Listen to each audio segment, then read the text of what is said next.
Akenshi iyo tuganira bisanzwe dukunze gukoresha imvugo ivuga ngo inzira ntibwira umugenzi. Benshi bakunze gukoresha iyo mvugo ariko batumva uburemere bwayo. Biragoye kubisobanura, ni inkuru y'ubuzima bwanjye.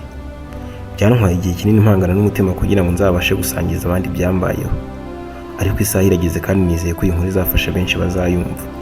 Ubundi iwacu ni mu Nyiko, niho navukiye ndahakurira.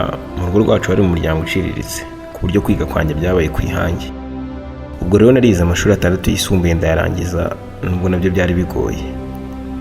Ndangije kwiga rero nshaka ahantu nakora akazi ndahabura. Inzira zose narazigenze ariko ndaheba. Ubwo kandi barumuna banjye na bashiki banjye bato bari ku ishuri niko bantezaho amakiriro ngo ubwo narangije kwiga ngiye kubafasha bige neza nta nzitizi z'ubuzima bahura nazo. Maze kubona ko nta kazi nkibonye rero mfata umwanzuro wo gutuza nkicara hasi nkafata isuka ngahinga. Nubwo isambu y'iwacu itari nini ariko ibi birarutana. Ngo namaze amezi 6 mbayeho muri ubwo buryo, ndetse nari maze kwiyakira numva ko umushinga ari uwo. Umunsi umwe rero nagiye gutembera mu gasantere ari ku mugoroba, mpura n'umusore twiganye witwa Berite. Ntabwo yari aherutse muri ako gace kuko numvaga amakuru ko yabonye akazi keza mu mujyi ndetse ko yakize. Ubwo twaraganiriye amaze uko mbayeho, nanjye mubwira inkuru y'imibereho yanjye. Biramubabaza cyane kumva ko nta kazi mfite kandi nyamara yari afite uburyo bwo kukandangira. Ntabwo twiriye tubitindaho, ahubwo yahise nsaba kwitegura ngapakira utwanjye bwacya mu gitondo tukajyana i Kigali. Muri iryo joro byari ibyishimo mu rugo kumva ko mbonye akazi. Buri wese yambwiraga icyo nzamuzanira nimva i Kigali kijyanye n'ibyo yifuza. Aho numvaga inzozi zanjye zo kubona nifuzaga kuba zibaye impamo, ibyishimo ari byose. Bwarakeye turizindura tujya gutega, cyane ko ari Berite wagendaga anyishyurira tiki. Twageze i Kigali mu masaha 4 z'amanywa, anjyana aho yabaga, nsanga n'umusirimu cyane. Inzu irimo ibikoresho byose, intebe nziza, nsanga atekera kuri gaze, uretse ko yari ubwa mbere nari nyibonye, ubundi nayibonaga mu bitabo gusa. Yari afite ibitanda mu byumba byose uko ari 3.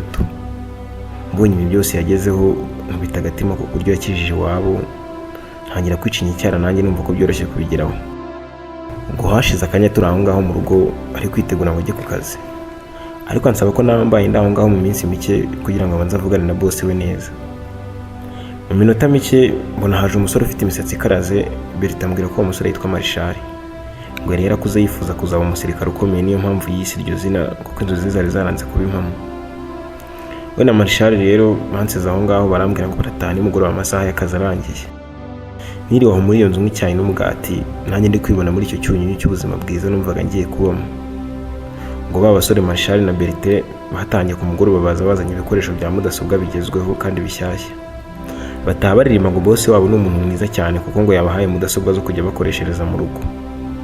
Ngo batumije inzoga batangira kunywa, nanjye bangurira fanta kuko simwe inzoga. Ubundi batangira kumbarira inkuru ko bwari bwo buzima bibereyeho, ko amahirwe y'abasekeye bakiri bato.